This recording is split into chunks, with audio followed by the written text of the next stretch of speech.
자, 4월달 암송구절 한번 보도록 하겠습니다. 로마서 12장 1절 말씀인데요.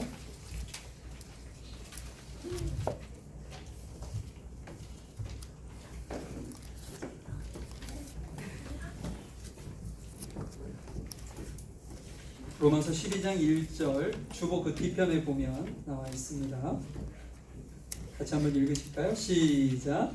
그러므로 형제들아, 내가 하나님의 모든 자비하심으로 너희를 권하노니 너희 몸을 하나님이 기뻐하시는 거룩한 산 제사로 드리라. 이는 너희의 일 영적 예배니라. 아멘. 한 번 더 하실까요? 뜻을 깊이 있게 생각하시면서 같이 있습니다. 시작. 그러므로 형제들아, 내가 하나님의 모든 자비하심으로 너희를 권하노니 너희 몸을 하나님이 기뻐하시는 거룩한 산 제사로 드리라. 이는 너희의 드릴 영적 예배니라. 아멘. 자, 오늘 말씀 보도록 하겠습니다. 오늘 말씀은 누가복음 9장 18절부터 27절까지 말씀입니다.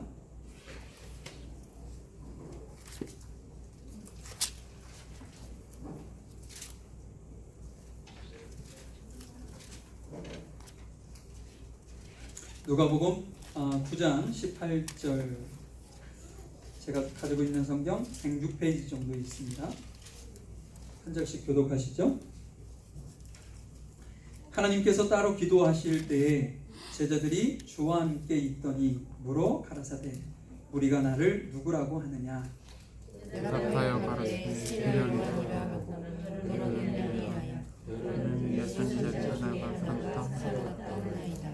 예수께서 이르시되 너희는 나를 누구라 하느냐? 베드로가 대답하여 가로되 하나님의 그리스도이니이다 하니, 경계하사 이 말을 아무에게도 이르지 말라 명하시고, 가라사대 인자가 많은 고난을 받고 장로들과 대제사장들과 서기관들에게 버림받아 죽임을 당하고 제3일에 살아나야 하리라 하시고, 또 우리에게 이르시되 아무든지 나를 따라오려거든 자기를 부인하고 날마다 제 십자가를 지고 나를 쫓을 것이다. 누구든지 제 목숨을 구원코자 하면 잃을 것이요 누구든지 나를 위하여 제 목숨을 잃으면 구원하리라. 사람이 만일 온 천하를 얻고도 자기를 믿든지 빼앗기든지 하면 무엇이 유익하리요? 누구든지 나와 내 말을 부끄러워하면 인자도 자기와 아버지와 거룩한 천사들의 영광으로 올 때에 그 사람을 부끄러워하리라. 내가 참으로 너희에게 이르노니 여기 서는 사람 중에 죽기 전에 하나님의 나라를 볼 자들도 있느니라. 아멘. 아멘. 한 주간 평안하셨나요? 저는 한 주가 아주 좀 빡시라는 표현을 써도 될지 모르겠어요. 조금 일정이 타이트해서 조금 피곤하더라고요. 피곤하시지만 산소 같은 남자가 여러분들 앞에 서 있으니까 괜한 말이군요. 제가 좀 편안하게 하나님 앞에 예배하시고 말씀을 좀 들으셨으면 좋겠습니다. 지난주가 부활절이었는데 부활이 우리에게 주는 선물 두 가지를 말씀드렸었어요. 기억나시나요? 다니점에 기억나나요? 안 나죠? 제가 지금 알려드릴게요. 첫 번째가 부활이 이제 죽음이 끝이 아니라는 사실을 우리에게 알려주시기 때문에 소망이다. 죽음이 끝이면 너무 암울하잖아요. 그런데 하나님께서 죽음이 끝이 아니라 부활하심이 있다라는 것을 직접 우리에게 보여주신 날이 부활절이기 때문에 우리에게는 소망과 평강이 있다. 그래서 평강을 하나님께서 주시는 선물이 있다 얘기했고요. 또 하나가 뭐죠? 성경 자체가 잘 믿어지지 않았는데 예수님께서 부활하신 것을 보니 예수님께서 하신 모든 말씀이 진리라는 것을 믿어지게 된다. 그래서 부활이 주는 선물 두 가지, 이제 더 많지만 두 가지를 대표적으로 얘기한다면 우리에게 평강을 주시고 믿음을 주신다 라는 얘기를 했습니다. 이제 다시 이제 누가복음으로 돌아와서요. 지지난주에 우리가 어떤 말씀을 나눴었냐면 오병이어 사건에 대해서 말씀을 나눴었죠. 그래서 하나님께서 너희가 먹을 것을 주라 라고 말씀을 하셨잖아요. 그래서 우리가 먹을 것을 주는데 5,000명 분을 먹고 살 거냐, 아니면 우리가 5,000명을 먹여 살릴 거냐, 이 얘기를 여러분들에게 전했었습니다. 그래서 하나님께서는 우리에게 5,000명을 먹이실 것을 당부하셨다. 이 말씀을 여러분들 꼭 기억하시고 우리의 삶을 주님 앞에 드리는 그런 삶이 되었으면 좋겠고, 우리 참 좋겠습니다. 오늘은 베드로의 고백과 관련된, 그래서 나를 누구라 하느냐, 예수님께서 질문하시는 이 장면에 대해서 말씀을 좀 나눠보려고 합니다. 우리가 믿는데요, 믿음의 대상을 정확하게 우리가 알고 믿느냐 모르고 믿느냐, 이건 너무나도 중요한 것 같아요. 우리가 목숨을 다해서 무엇인가 믿었어요. 그런데 끝에 가보니까 헛된 것을 우리가 믿었어. 그럼 이게 얼마나 실망과 낙심이 크겠어요. 근데 이건 생명과도 연관된 거라서 더더군다나 그렇게 되겠죠. 제가 군생활 하다가 가장 힘들었던 게 소대장님이 돌격하라 해가지고 이제 산을 막 전진해서 막 소리를 지르면서 막 올라갔어요. 올라갔는데 소대장님이 갑자기 쓰더니 여기가 아닌 게요 라는 말씀을 하실 때, 와, 화나는데 화도 낼 수 없고, 그래서 옆산인데 다른 곳으로 올라온 거지. 우리의 믿음의 대상을 우리가 잘못 알았을 때는 이런 일이 벌어질 수도 있다. 근데 그것을 알 때는 언제냐? 끝파물이라는 거예요. 끝파물. 그래서 돌이킬 수 없는 상황이 되기 때문에 우리가 이제 믿음의 대상을 정확하게 아는 것이 너무나도 중요하다. 우리 주변에 이단들이 참 많이 있습니다. 그 이단들에게 잘못 유혹되어서 자기 시간도 낭비하죠, 돈도 낭비하죠, 가정이 파괴되는 일들을 우린 아주 쉽게 볼 수 있고 주변에서 발견할 수 있습니다. 그들이 하나님을 제대로 알지 못하는 어떤 믿음을 갖게 된 것이죠. 그렇다면 우리 기존교회는 괜찮냐? 그렇지 않아요. 우리가 이렇게 뭐라고 해야 되죠? 모든 이들이 인정하는 어떤 바운더리에 공동체 안에 있어도 우리가 믿는 하나님을 오해하고 믿을 때가 있단 말이죠. 그러면 그 위험은 그것과는 비교할 수는 없겠지만, 그러나 우리의 신앙을 건강하게 성숙시키지는 못한다. 그래서 어려움이, 위험이 도사리고 있다. 그래서 우리가 끊임없이 하나님이 누구시냐, 우리의 믿음의 대상이 누구시냐라는 것을 바르게 정립하는 것은 너무나도 중요하다라는 것이죠. 그래서 오늘 베드로의 신앙 고백을 통해서 하나님께서 물으십니다. 우리에게도 동일하게 나를 너희들은 누구라고 생각하냐. 요 이제 어떤 질문을 가지고 오늘 말씀을 한번 천천히 읽어가면서 한번 보도록 하겠습니다. 18절의 말씀을 한번 보죠. 예수께서 따로 기도하실 때 제자들이 주와 함께 있더니 물어 가라사대 무리가 나를 누구라고 하느냐 라고 이제 질문을 던집니다. 그런데 저는 이 구절을 읽으면서 그 나를 누구라고 하더냐 라는 말씀 이면에 이 말씀이 저한테는 아주 크게 다가왔어요. 뭐냐면 예수께서 따로 기도하셨다. 이 말씀이 저에게는 도전이 됐고, 어떤 면으로 보면 반성할 수 있는, 회개할 수 있는 그런 기회가 되었습니다. 여러분들 이런 질문 한번 생각 안 해보셨나요? 예수님께서는 얼마나 기도 생활을 하셨을까? 이런 생각 안 해보셨어요? 우리가 2000년 전에 예수님이 사역하시던 그때 우리가 살지 않았기 때문에 정확하게 우리가 알 수는 없습니다. 그런데 우리가 대략적으로 알 수 있는 것은 성경에서 말씀하고 있고 언급하고 있기 때문에, 그래서 그것을 통해서 예수님은 기도 생활을 어떻게 하셨는지 한번 잠깐 동안 살펴보겠는데요. 오늘은 저희들이 이제 누가복음을 보고 있으니까 누가복음에서만 한번 찾아보고, 그것도 추려서 몇 군데만 한번 보도록 해보겠습니다. 한번 좀 성경 가지고 계시니까 3장으로 한번 가보시죠. 3장 21절 말씀입니다. 누가복음 3장 21절 말씀입니다.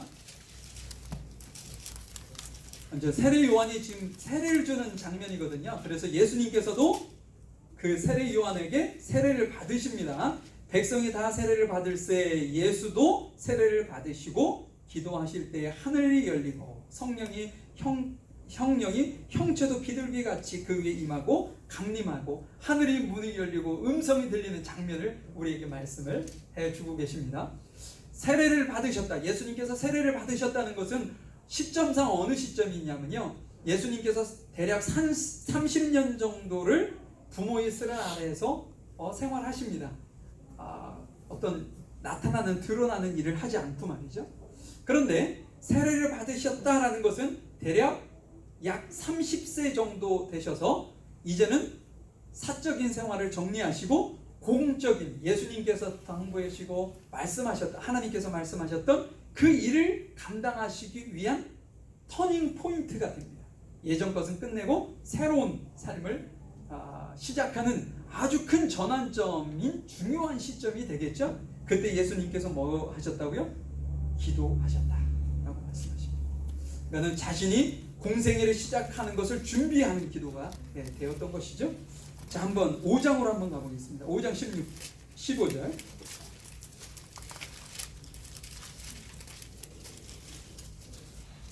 예수의 소문이 더욱 퍼짐에 허다한 무리가 말씀도 듣고 자기 병도 나음을 얻고자 하여 모여오되 예수는 물러가사 한적한 곳에서 기도하신다. 예수님께서는요, 꼭 필요한 일이 아닌 이상 많은 대중들로부터 집중해서 이렇게 조명받는 것을 원치 않으셨습니다. 오늘도 많은 무리가 예수님께 막 모여드는데 예수님이 어떻게 하셨다고요? 슬며시 물러나 어디를 가세요? 한적한 곳으로 가셨다. 왜요? 기도하시기 위해서 말이죠.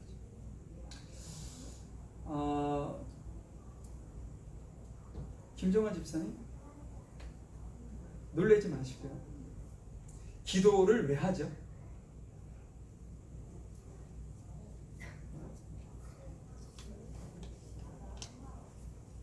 모르겠어요? 예. 여러분, 기도를 왜 하죠?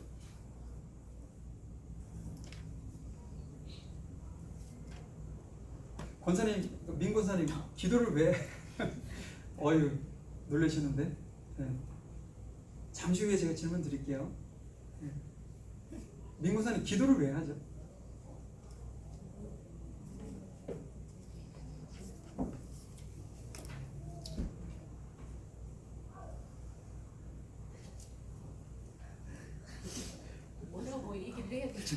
예, 어렵죠?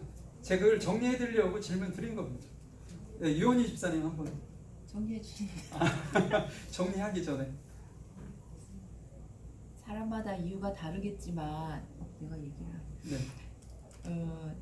일단은 기도 제목이 있을 때 답답할 때 하나님의 음성을 듣고 싶어서 기도할 수도 있고, 또 마음의 평강을 위해서 기도할 수도 있고, 기도 안 하던 사람이 갑자기 기도할 때는 뭔가 소망이 이루어지기를 바라서 기도할 수도 있고, 네. 다양한 이유가 있지 않을까요? 아주 선생님이시라 똑부러지게 말씀을 하십니다. 아주 잘 말씀을 해주셨고, 이혜원 성도님도 시켜달라고 누가 손가락을 자꾸 짚어서. 자, 지금부터 제가 정리를 좀 해드릴게요. 우리는 기도를 생각할 때 기도의 내용과 기도의 목적을 헷갈려 합니다. 기도의 내용이 기도인 것으로, 기도의 목적인 것으로 착각할 때가 있거든요. 무슨 얘기냐면, 아까 이제 유 집사님이 말씀을 잘 해주셨어요. 우리에게 소망이 생기면 하나님 앞에 기도할 수 있어요.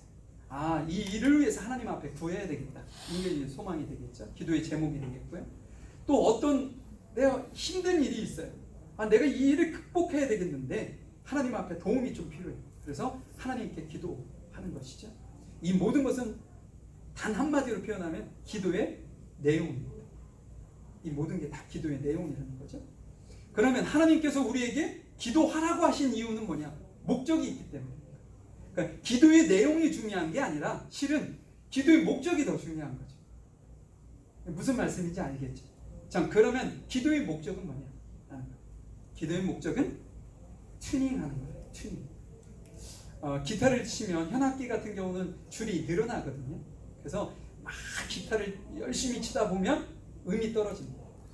그 음을 맞추는 절대 음정을 해주는 것이 튜너잖아요. 그럼 튜너를 솔 치면 줄을 탕탕 쳐서 그 음을 이렇게 조절해서 맞춥니다.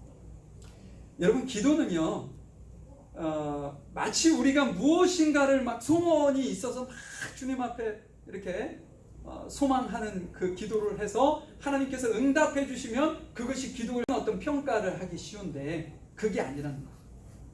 우리의 기도 제목이 있습니다. 근데 하나님께서 뜻하시고 원하시는 건 따로 있어요. 그러면 내 생각은 A인데 하나님의 생각이 B라면 내 생각의 A를 B로 맞추는 작업이 기도입니다. 예수님께서 종려주일에 제가 말씀을 드렸던 그 본문에 나오면 예수님께서 자신의 기도 제목을 놓고 손을 가지고 아버지 기도를 막 땀방울이 핏방울이 되도록 울부짖으며 주님 앞에 기도했다고 했죠. 떼굴떼굴 굴기도 하고 콧물 나고 막, 그죠? 그런데 어떻게 결론을 맺어요? 내 뜻대로 마옵시고 누구의 뜻대로? 아버지의 뜻대로 되기를 원합니다. 이게 튜닝하는 거죠.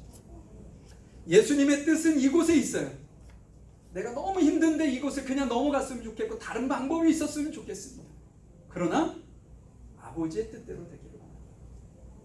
이 기도가 뭐냐? 그러면 여러분들 이제부터는 머릿속에 튜닝입니다.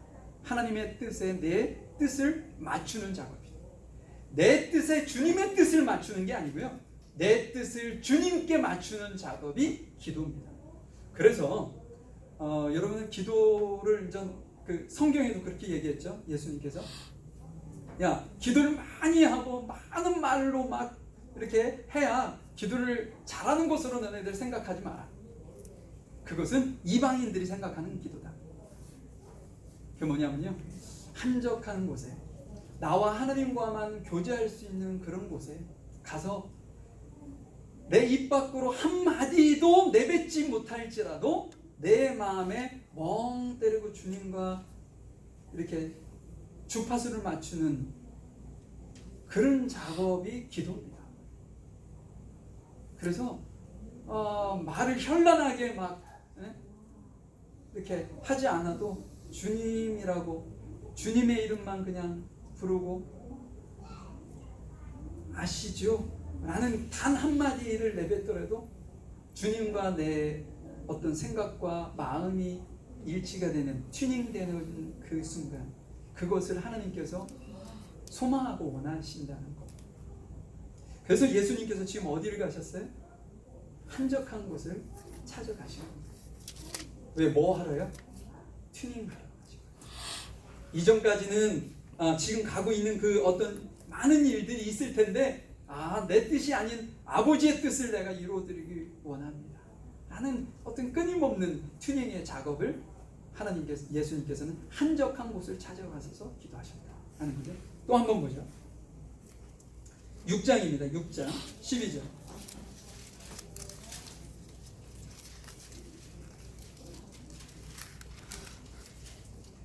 12절. 이때 예수께서 기도하시러 산으로 가사 밤이 맞도록 하나님께 기도하시고 밝음에 그 제자들을 부르사 그 중에 12를 택하여 사도라 칭하셨다. 예수님께서는 12 제자를 부르시기 전에 어떻게 했어요? 밤이 맞도록 주님 앞에 아버지께 기도하셨다라고 말씀되고 있어요. 근데 여러분, 제자들은요 당시에 아주 이렇게 고위직에 있는 막 이렇게 만나기 어렵고 막 그런 사람이 아니었어요. 길거리에서도 흔하게 볼 수 있는 평범한 사람들이었거든요, 대부분. 그리고 심지어 남들이 찾지 않는 죄인들을 예수님께서 찾아가셔서 그들을 제자로 삼으셨어요.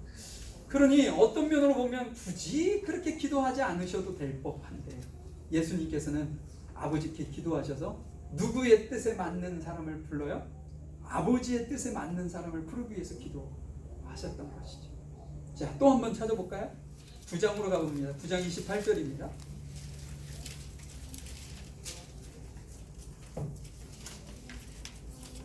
9장 28절. 이 말씀을 하신 후 8일쯤 되어 예수께서 베드로와 요한과 야고보를 데리고 기도하러 산에 올라가셨다.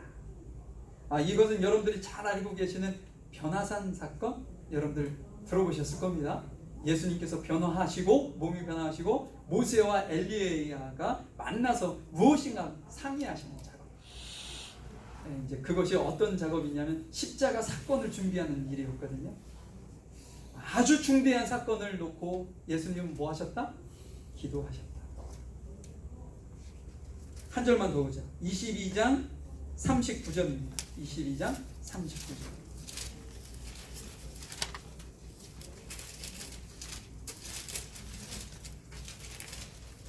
22장 39절입니다. 이게 이제 우리 종료 주일날 마태복음 20장 말씀과 동일한 본문이거든요. 여기는 어떻게 나와 있는지 보죠. 예수께서 나가사 습관을 쫓아 감난산에 가시네. 제자들도 쫓았더니 그곳에 이르러 저희에게 이르시되 시험에 들지 않기를 기도하라. 예수님께서요 습관처럼 기도하셨다는 거예요. 습관처럼. 우리 아침, 점심, 저녁 습관처럼 먹었어요. 그 가정마다 다 다르겠지만 일어나면 가족들끼리 이렇게 허그도 하고 잘 잤어? 학교 다녀오면 아이들 이렇게 안아주면서 오늘 고생했다. 이게 이제 문화죠, 문화. 그리고 그것이 이렇게 모아지면 나의 삶이 되는 것이고요. 예수님께서는 기도를 자기의 삶과 같이 습관처럼 늘 삶이 기도였던 생활을 하셨다라는 것이죠. 제가 왜 이렇게 많은 본문을 찾아가면서 여러분들에게 예수님께서 기도했던 장면을 말씀드렸을까요? 좀 느끼시는 게 없으세요? 어떤 게 느껴지시나요? 예수님은 순간순간 습관마다 모든 시간에 자신의 생각을 아버지의 생각에 튜닝하시기 위해서 계속적으로 기도하셨어요. 어떤 느낌이 드시나요?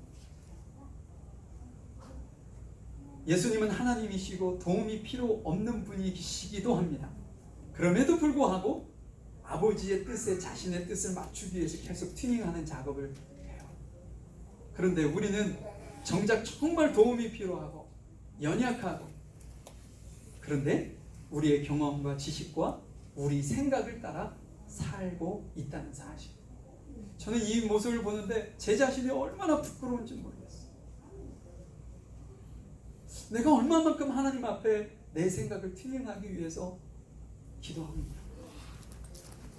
꼭 교회에 와서 기도하는 것이 아니라 예수님처럼 삶 자체가 기도였다는 거예요. 그냥 일하면서도 하나님 앞에 도움을 구하고 기도하고 제가 주의 뜻대로 살기를 원합니다.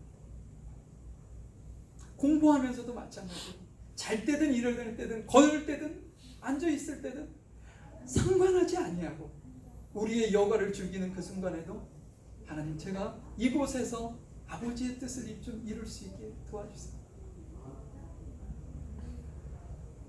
어제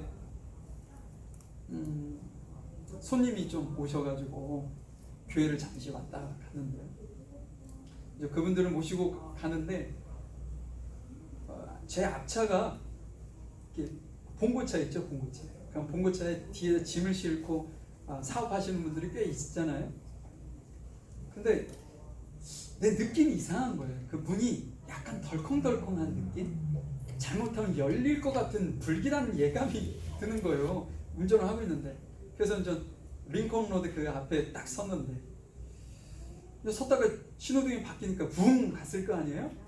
그래서 저도 부흥 하고 가야 되는데, 부흥 하고 가려고 좀 출발하고 있는데 그 뒷문이 확 열리면서 거기서 막 물건들이 막 쏟아져 내려오는 거예요. 얼마나 놀랬던지, 내가 서야 되나 피해 가야 되나 막 순간. 그래서 깜빡이를 넣고 딱 쓰고 순간 생각했어요. 어떻게 하지? 근데 갑자기 가서 도와야 되겠다는 생각이 드는 거예요. 그때 비가 막 쏟아지고 있었거든요. 문을 열고 비를 흠뻑 맞아가면서 그 사람의 물건을 막 집어가지고 그 안에 다시 넣어주고 그랬어요. 그분이 저에게 땡큐.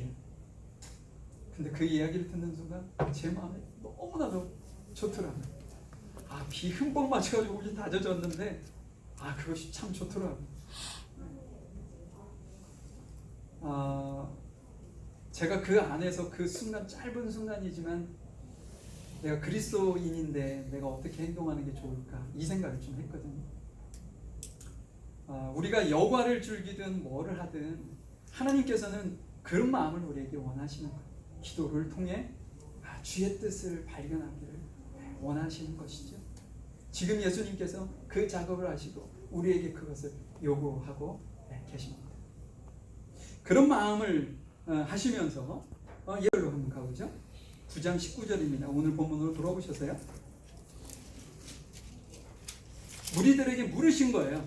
나를 누구라고 하더냐 무리들에게. 그랬더니 19절에 제자들이 대신 전합니다. 무리들이 하는 이야기를 세례 요한이라고도 하고 엘리야라고도 하고 선지자 중에 한 사람이라고 하더라고요. 예수님 이렇게 얘기를 한 거죠. 그런데 여러분 예수님이 가시는 곳곳마다 벌떼같이 사람들이 모여들었어요. 엄청난 수들이요.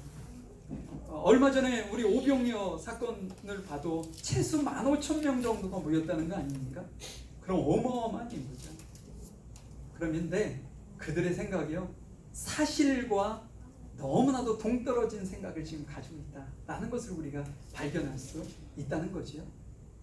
주변에서 사람들이 봤을 때는 예수님을 따르는 무수한 사람들이 오니까 어떻게 생각하겠어요? 야, 예수님 앞에 큰 힘이 되겠다라고 생각할 수 있을 거예요.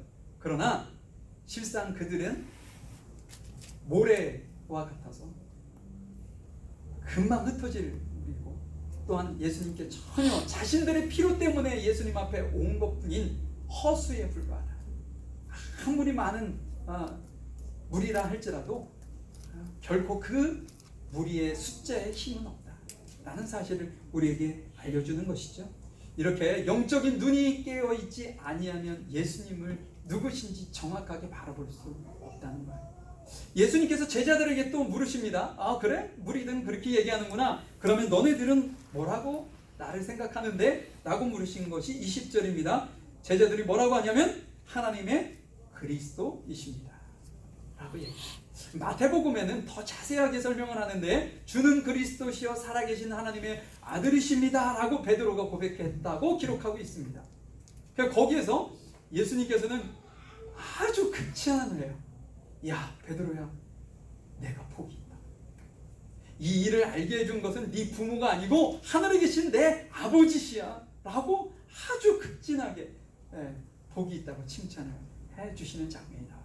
그렇다면 예수님께서 도대체 이 고백이 무엇이길래 이렇게 극찬하고 복이 있다 말씀하셨을까? 라는 거죠. 거기에 키는 어떤 단어에 있냐면 그리스도라는 단어에 있습니다. 여러분 그리스도라는 단어는요 명백해 이제 보면 그 한글로도 크리스토스라고 이렇게 썼어야 돼요. 왜냐하면 헬라어로 뭐죠? 크리스토스가 지금 그리스도거든요. 근데 이제 발음이 편하도록 하기 위해서 그냥 한글에서는 그리스도라고 쓴 거예요. 이스라엘 백성들이 살았던 히브리인들의 언어인 히브리어로는 뭐라고 했냐면 여러분들이 잘 알고 계시는 메시아입니다. 어디에 가서 청년들한테 제가 그렇게 질문했어요. 야 그리스도하고 메시아하고 어떻게 다르냐? 그랬더니 애들이 막 궁리하기 시작하면서 막 답을 하기 시작하는 거죠. 똑같은 말인데 국가의 언어, 영어로는 뭐고 한국말로는 뭐고 이런 차원입니다. 그래서 그리스도와 메시아는 동일한 단어다. 그러면 메시아는 어떤 뜻이냐? 기름 부음 받은 자라는 뜻이에요. 기름 부음 받은 자. 구약에서 기름을 부어서 누군가를 세우는 일을 할 때 기름을 누구에게 붓느냐?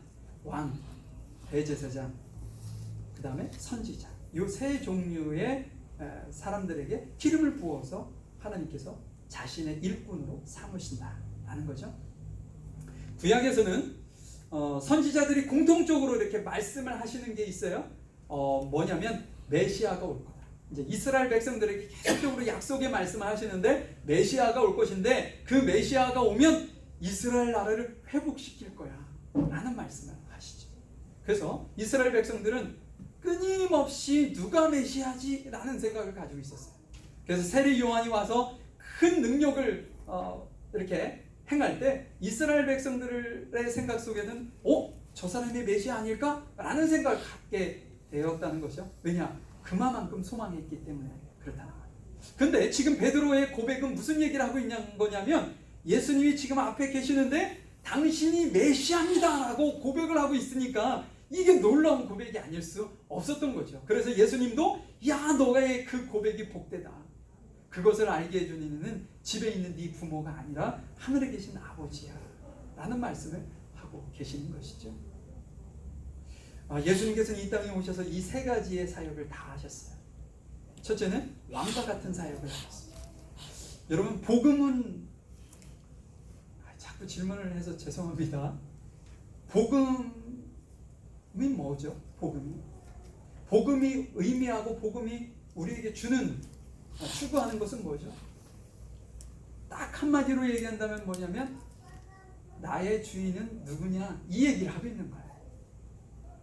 복음이 진정하게 우리에게 딱 전달되어졌을 때 그 복음 안의 핵심은 뭐냐? 예수님이 하나님이 나의 인생의 주인이시다라는 말씀을 하고 계시거든요. 그래서 복음은 누가 내 주인이냐라는 이야기를 하고 있는 거예요.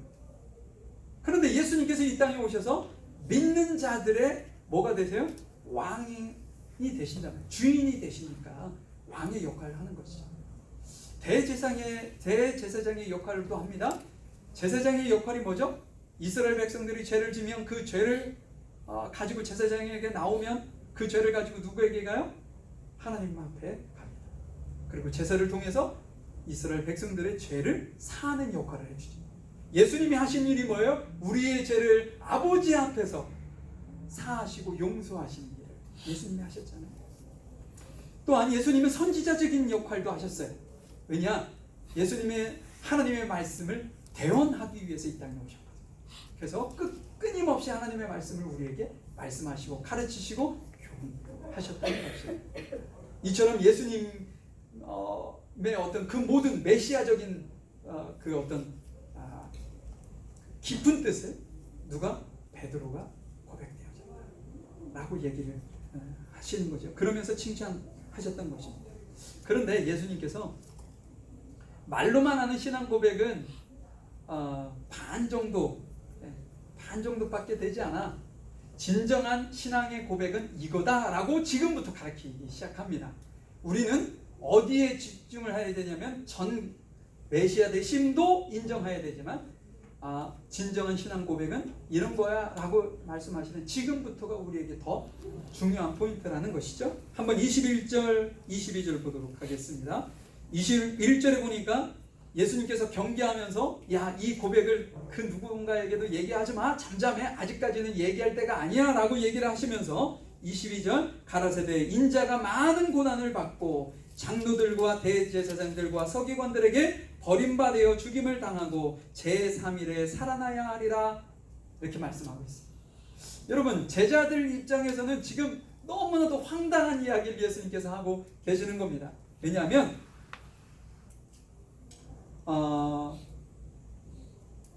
사람들이 나를 누구라고 하냐? 라는 말과 질문과 내가 고난을 받고 죽임을 당하고 3일 만에 부활할 거야 라는 이 사실이 제자들이 생각했었을 때 이게 매칭이 안 되는 거예요. 그게 무슨 연관성이 있고 의미가 있는 것이지? 이렇게 제자들이 생각하지 않았겠어요?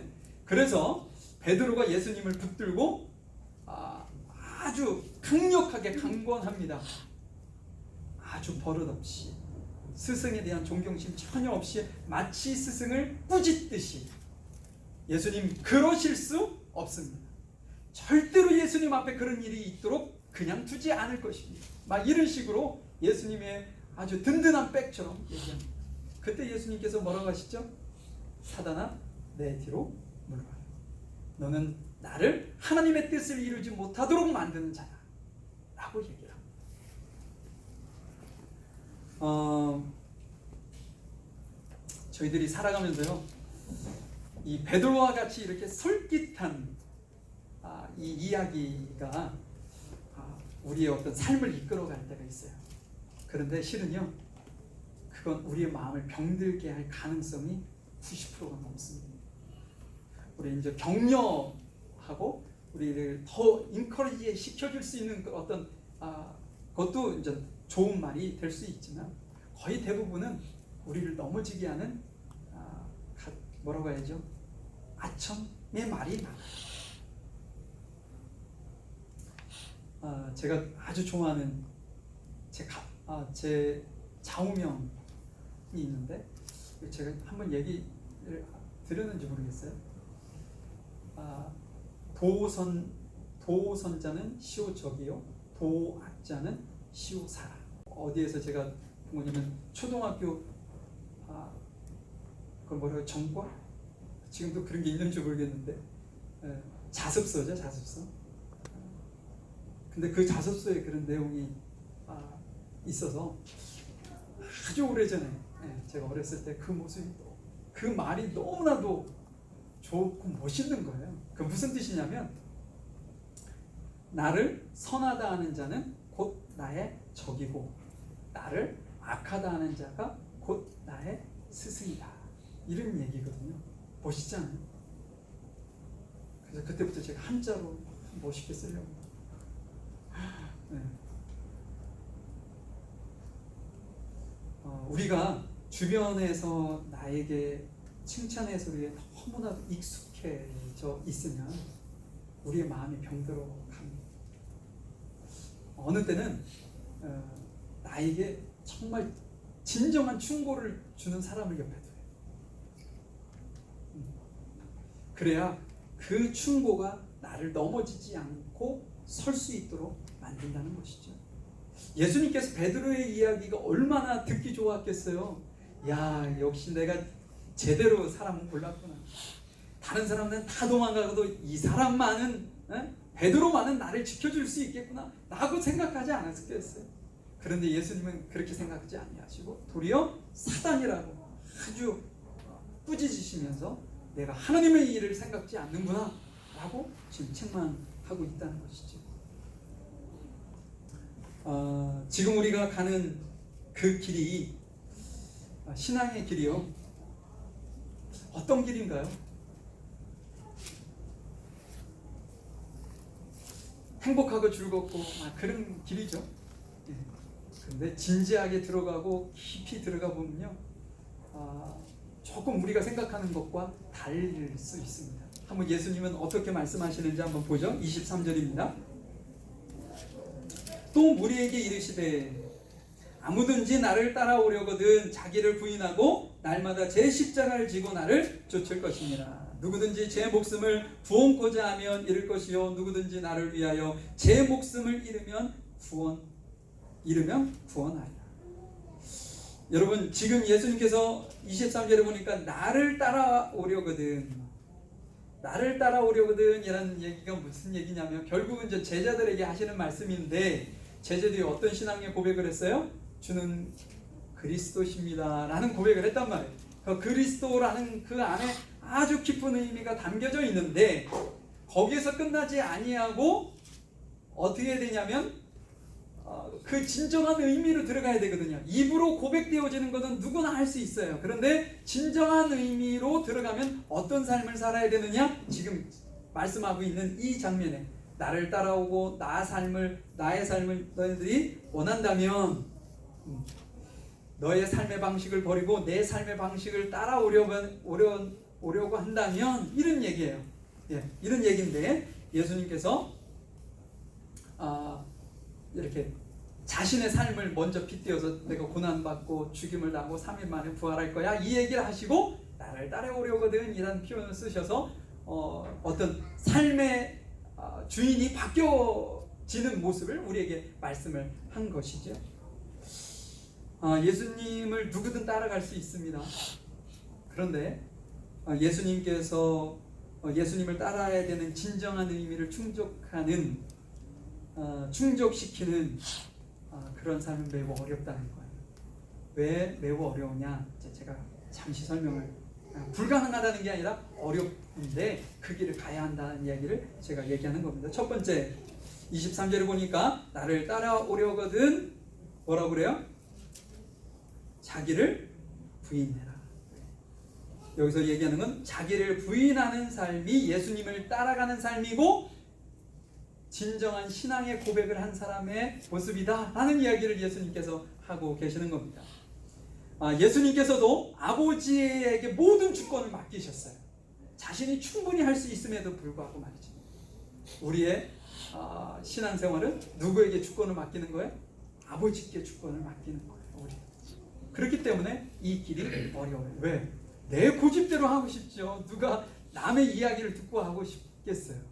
자, 두 번째는 자기 십자가를 지고 따라야 하는 길이기 때문에 이게 어렵다. 이 십자가는 무엇을 상징하나요? 고난과 죽음을 상징하잖아요. 주님을 따르는 길이 고난의 길임을 우리에게 말씀하고 있는 것입니다.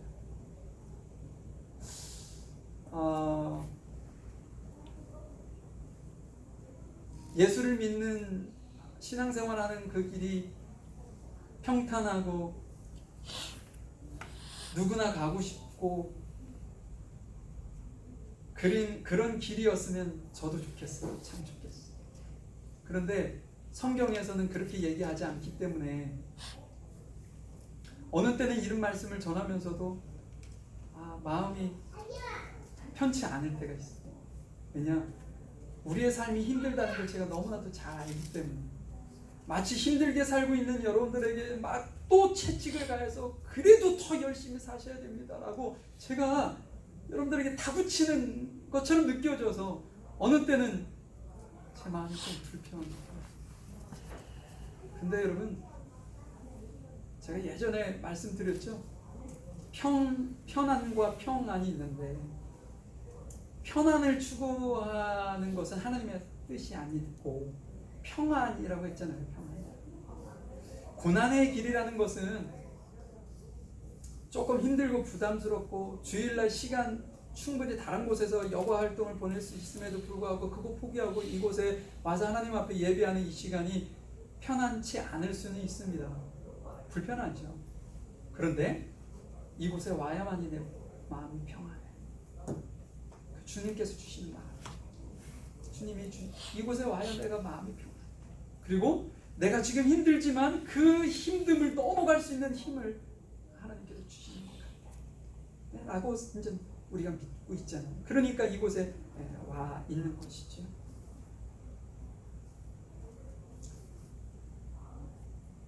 지금 큰아이와 작은아이가 지금 응급실에 가 있어요.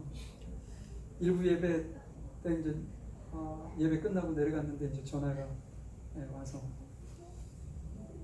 작은아이가 기흉이 재발이 됐었는데 얼마 전에 또 괜찮아졌어요.